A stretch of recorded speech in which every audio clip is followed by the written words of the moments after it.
Hey Waffle Gang, I do hope you're well. My name is Mark and today we're checking out some more Reddit stories, and if you do love a Reddit story, why not consider hitting that like, subscribe, maybe that notification bell too, and let's crack on with today's first story.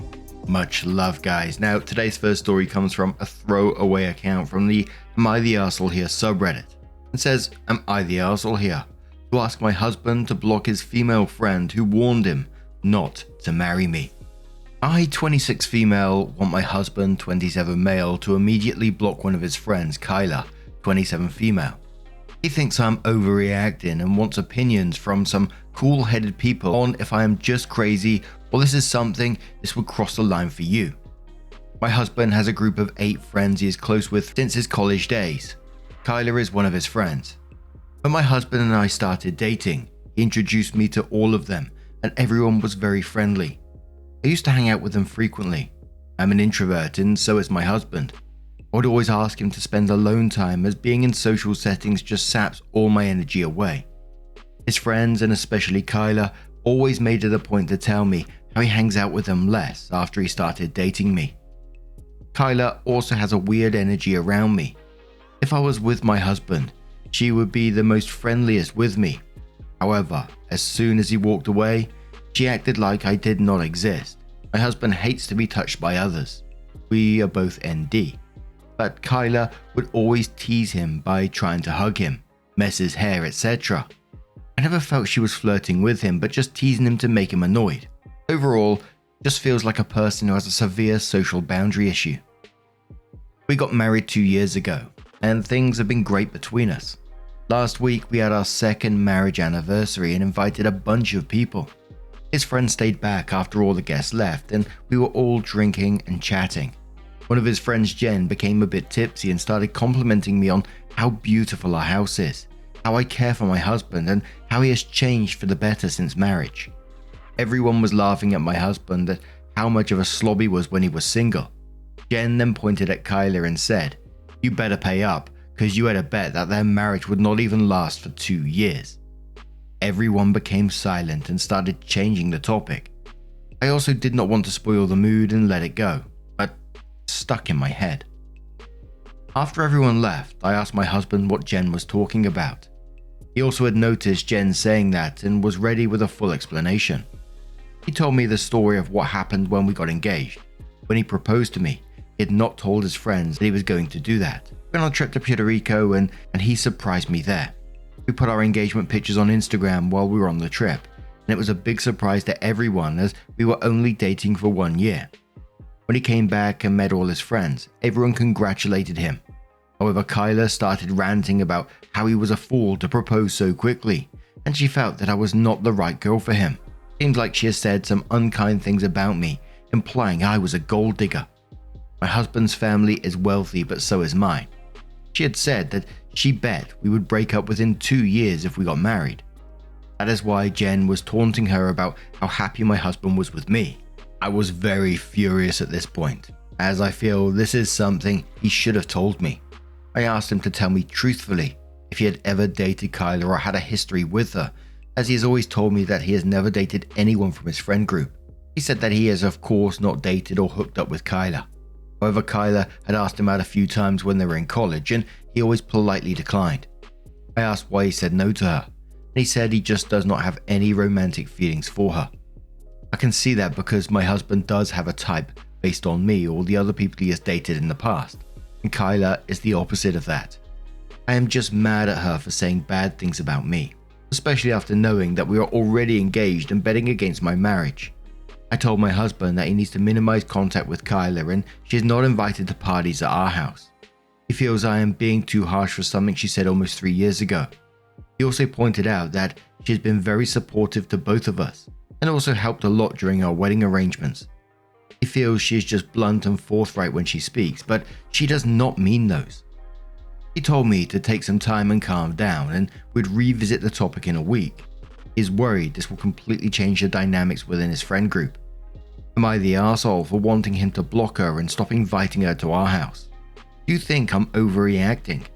I think betting against our marriage and bad-mouthing me behind my back seems like a huge betrayal. I'm also mad at my husband that he kept this fact from me. and also never told me that Kyla asked him out during college days. Am I just being crazy and reactive? How would you react in this situation? I don't want to distance my husband from his friends, but I also do not want to see that bitch Kyla's face again. Someone asked OP, they said, info, how has Kyla acted since the wedding? Has her behavior changed? You describe her bad behavior in the past tense, so one might believe she's not doing those things anymore. Does she still exhibit boundary issues with your husband? OP says yes. Her behavior with my husband has not changed at all after marriage. However, she is the same with all the other friends too. With me, she is fake nice, where she acts like we are best friends in front of my hubby and barely talks to me when he is not around. The book replies to OP saying, what did he think when you told him that she's totally different when he leaves? OP says, he just says, she does not know you that well, just ignore her. OP continues, she has never said anything negative to my face. However, as a girl, you just know when someone does not like you. It's hard to explain to him that it's your feeling and not based on anything she has specifically said or done. As per my previous says, not the arsehole, being blunt or forthright isn't a pass to be rude and contemptuous to your friend's SO. I consider myself forthright and yet I can still use manners and tact. Or dump a friend who was so sneakish to my husband and I. Yeah, in that comment, it just felt like it's one of those, oh, it's just who they are, isn't it? Well, no. Like that last comment said, you can be polite about things, you don't have to be bloody rude. That's not acceptable, and it just feels like one of those situations right now that Kyla has something going on for your husband. 1 hour a day says, not the arsehole, it's definitely natural for you to dislike Kyla. Sounds like she's into your husband. It'd probably be hard for him to outright block her considering the dynamic of the friend group, and the last thing you want is to turn all his friends against you. Personally, I don't think blocking her is the solution, but to instead sit him down and seriously voice your concerns. That she would say something like, that she touches him too often, that she would bet against your marriage behind your back. That stuff needs to be shut down and he needs to be on your side. Personally, I'd get drunk with them and make a cocky joke to Kyla when you were alone that she's jealous you ended up with him instead of her and laugh in her face. But I'm petty as fuck. Lol. And one more comment which says, if it changes the dynamics of the friend group, then there is no one to blame but Kyla. She's the one who feels the need to cross boundaries and make bets against your marriage. I wouldn't stop going to events that she was invited to, but I also wouldn't invite her into my home, nor to events that I've planned or hosted. Not the arsehole. Petty Mark just jumped into my head when I read that comment, and like, maybe if you do go to these events where she's there, be extra affectionate to your husband. Don't be petty, Mark. Don't be petty, Mark. Holy moly. So 6 months later, OP comes in to update the post and said, I'd posted almost 6 months ago regarding my husband's friend Kyla betting that our marriage would not last for more than 2 years. I was upset and had asked my husband to stop talking to her because she disrespected our marriage. Since then, Kyla has pulled some really pathetic shit to stir up issues between my husband and I. After I wrote the post, my husband was trying to convince me that Kyla was just joking when she made those comments, and it happened so long ago. Kyla messaged me the next day apologizing to me for her comments and also not making more efforts to connect with me.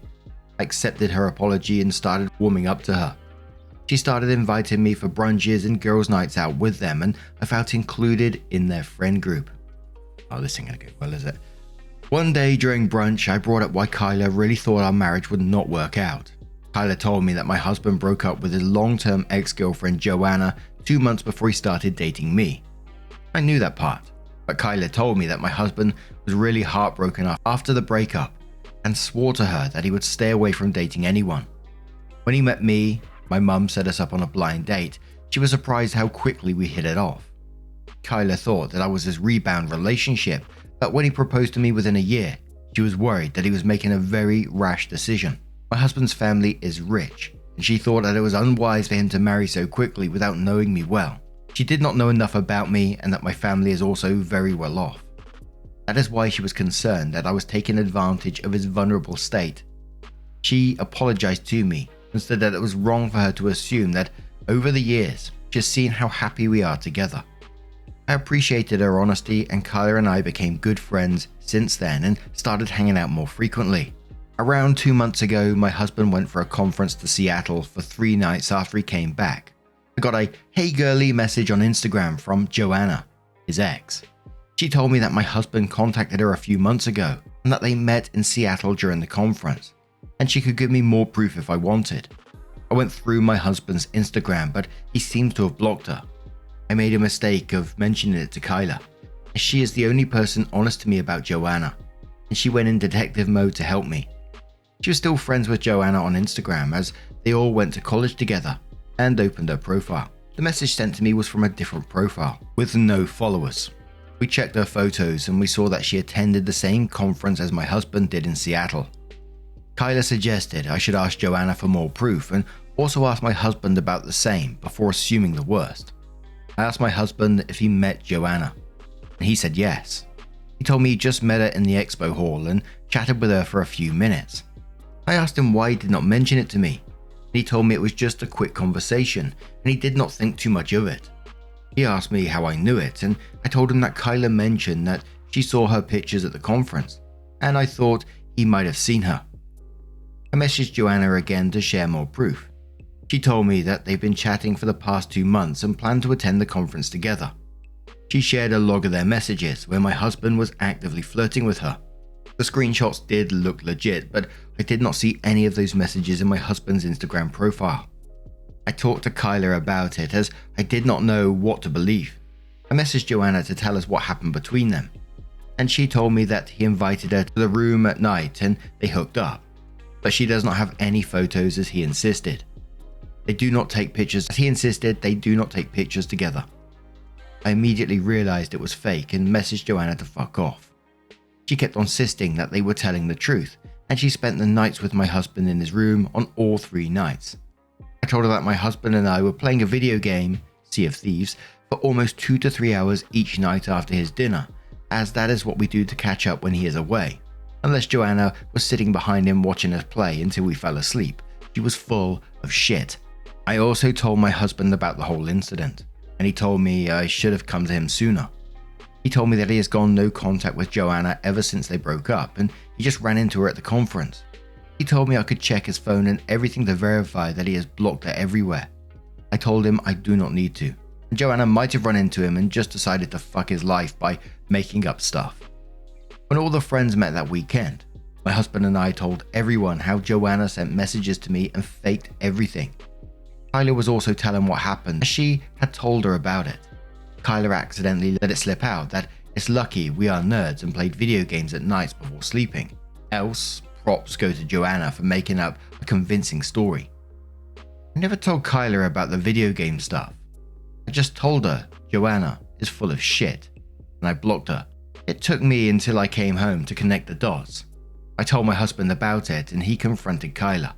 She denied it and told him that I told her about the video game stuff on a phone call, but I don't remember doing it. We have since decided to keep our distance from Kyla. Kyla has called me multiple times to meet up, but I just make up reasons that I'm busy. I do not know why she did it, but at this point, I'm not interested in it, and we've decided to just see her on social occasions and avoid hanging out with her as much as possible. I feel stupid that she played me for a fool. I should not have gone to her when Joanna started messaging me. In hindsight, it seems suspicious that Kyla started telling me about Joanna, and at the same time, Joanna claimed to have an affair with my husband. I do not know what her intentions are, but I'm mad enough that I will avoid her as much as possible. I wish I had some real proof that she was the one messaging me, so that I could expose her. I also feel bad for suspecting my husband, but I'm glad my husband and I are on the same page now. I know this is a totally random thought by myself, but I always think about like affair stories where people have like 2 or 3 partners going on, and stories like this where someone at that age is like gone out their way to make profiles of a friend's ex to try and break them up. And I think, fucking hell, who's got time for that shit? And also like destroying all these relationships around you, connected to you, for someone that's not going to get with you anyway.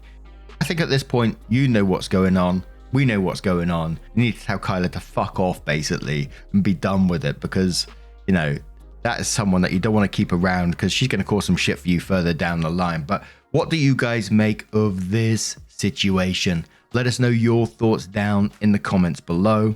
And let's move on to another story. Now, our next story is a bit of a different one. It's kind of like a nightmare neighbor / entitled people. I've just been trying to squeeze this story in somewhere in one of the videos. It was one that was actually emailed to me. I want to remain anonymous, and it's on the back of a story that we read recently about a bit of swimming pool drama, neighbor stuff. You guys know what I'm like with that kind of thing. But this one was called Dish Soap in My Neighbor's Pool. I'm a long-time listener of your podcast, and your recent episode in a neighborhood dispute with a pool inspired me to reach out with a similar story about one of my neighbors. I have a story that happened to my neighbors a couple of summers ago, and I enjoy telling this one, so here you go. My name is Jane, and I live in a quiet cul-de-sac in the US. I won't give out the actual location just in case. The story I'm about to share is about my friends, who I'll call the Smiths, who live next door to me. They moved here about 5 years ago and have been wonderful neighbors. Here's what happened. The Smiths have a beautiful in-ground pool that quickly became the envy of our street. They're close friends with the Johnsons, who live on their right side. The Johnsons, who have sweet kids, Emily 12 and Max 9. Last summer, during a brutal heat wave, the Smiths kindly offered to let the Johnsons use their pool when the Johnsons' air conditioning broke down. It became a regular thing. The Johnsons would come over a few times a week for barbecues and pool time. Everything was fine until the neighbors on the Smiths' left side, the Petersons, took notice. Edit. To clarify, I'm 2 doors down. The Petersons have 3 teenagers and have always been a bit difficult to get along with. One Saturday afternoon, as Mrs. Smith was pruning her rose bushes, I don't know why I find that funny, Mrs. Peterson approached her with a sickly sweet smile and asked if her kids could use the pool too. Mrs. Smith, caught off guard, politely declined, explaining that the Johnsons were close family friends. That's when things started to get crazy. The Petersons began a passive-aggressive campaign against the Smiths. They'd accidentally overspray their sprinklers onto the Smiths' driveway and pool deck, leaving everything a muddy mess. They'd have loud parties during the Johnsons' pool time, blasting music that was far from family friendly. It got so bad that one morning the Smiths woke up to find someone had dumped an entire bottle of dish soap into their pool, turning it into a bubble bath from hell. Like literally large chunks of bubbles flying through the sky. The situation escalated when the Smiths went on their annual vacation to Florida. The Johnsons were supposed to keep an eye on the place, but 3 days into the trip, Mrs. Johnson called the Smiths in a panic. She caught the Petersons kids climbing over the fence and using the pool without permission.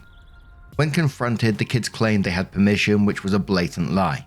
Mrs. Johnson called the police, but by the time they arrived, the Petersons had cleared out and were denying everything. The Smiths cut their vacation short and rushed home to find their once pristine backyard in disarray. Empty soda cans and chip bags littered the pool deck, and someone had even cracked one of their patio tiles. When Mrs. Smith tried to confront Mr. Peterson, he had the audacity to act offended and suggested that if the Smiths weren't so exclusive with their pool, none of this would have happened. At their wits' end, the Smiths decided to install security cameras. They set up a comprehensive system with 4 cameras covering the pool, 2 monitoring the fence line and 1 overlooking the driveway. For a few days, things were quiet. Too quiet. Oh dear. Whenever someone says that, I'm always like, the too quiet is definitely going to come to. On the 5th day after installation, all hell broke loose. At 2:17 a.m., very precise, the cameras caught Mr. Peterson skulking around the pool with a bottle in his hand. Mrs. Smith watched in real time as he poured something into the pool. She ran outside, flipping on the floodlights, but Mr. Peterson had already bolted, leaving behind an empty bottle of vegetable oil floating in the pool. Whew. The Smiths called the police and showed them the footage, but were told that since there was no real damage, they couldn't do much beyond giving the Petersons a warning. Frustrated, Mrs. Smith posted the video on our neighborhood Facebook group. This caused a huge debate, with some neighbors outraged on the Smiths' behalf, while others accused them of violating the Petersons' privacy. The next day, the Smiths received a note from our HOA requesting a meeting about their unauthorized surveillance equipment. The Petersons had filed a formal complaint claiming the cameras were infringing on their right to privacy. The HOA meeting was a disaster. The Petersons played the victim card, claiming they felt excluded and targeted. Despite the Smiths trying to explain the situation, the HOA proposed a compromise. The Smiths could keep their cameras but had to adjust them so they didn't capture any part of the Petersons' property. They also suggested the Smiths either open their pool to all immediate neighbors or close it to everyone outside their household. What? They do that? Just when it seemed like things couldn't get any worse, a breakthrough came. A week after HOA meetings, the Millers, a quiet couple from down the street, approached the Smiths. They shared their own horror stories about the Petersons, noise complaints, property damage, even incidents of the Petersons' dog destroying their garden. This encouraged other neighbors to speak up about their experiences with the Petersons. Armed with this new information, the Smiths approached the HOA again. This time, they couldn't ignore the pattern of behavior. In a special meeting, multiple neighbors presented their grievances against the Petersons. The Petersons tried to deflect and deny, but the evidence was overwhelming. In the end, the HOA hit the Petersons with multiple fines for various infractions over the years and placed them on probation. Any further complaints could result in more severe consequences, including potential legal action. The Smiths have gone back to their original arrangement with the Johnsons, and the Petersons haven't dared to ask about using the pool again. The atmosphere in our neighborhood has changed dramatically. There was a huge sense of relief, although still a tad awkwardness. Thanks for listening. Holy moly, I love neighbor drama. Of course, I don't love that the people are going through that kind of stuff, but I don't know, it just always brings me back to where I grew up. Obviously, we didn't have pools in our gardens, unless you're talking about a paddling pool. And the only bad thing I can think about in one of those situations was when Adam left a floater in the pool. Oh, my life was fucked. But the HOA turning around and saying that you have to open your pool to everyone. Yeah, the whole neighborhood, come use my pool. Can they even do that? That is mad. I'm so petty, I'd rather fill it back in than do that. Thank you so much for sharing that story. And don't forget, if you've got your own neighbor-related dramas, don't forget r/Mark Narrations. Don't forget that you could email me as well. The email's on the YouTube channel. Or just send me a message on Twitter and we can talk about it there. I'll DM you and you can send me the story that way. Totally up to you if you want to. But now just a huge thank you from the bottom of my heart for getting involved in today's stories. Your love, your support, your time always means the absolute world to me. So thank you so much for being involved, truly. And I will see you in the next one. Take care and much love. Yeah, man, I remember being so naive when life was good, weather and palm trees. Back in the day, you were everything I need. But then along came a time when you crushed my dreams. Oh yeah, you played me like a fool when you made me believe that the line between love wasn't thick enough to read. Oh yeah, you see we in the spare crime everywhere. You're selling false hope cause you're just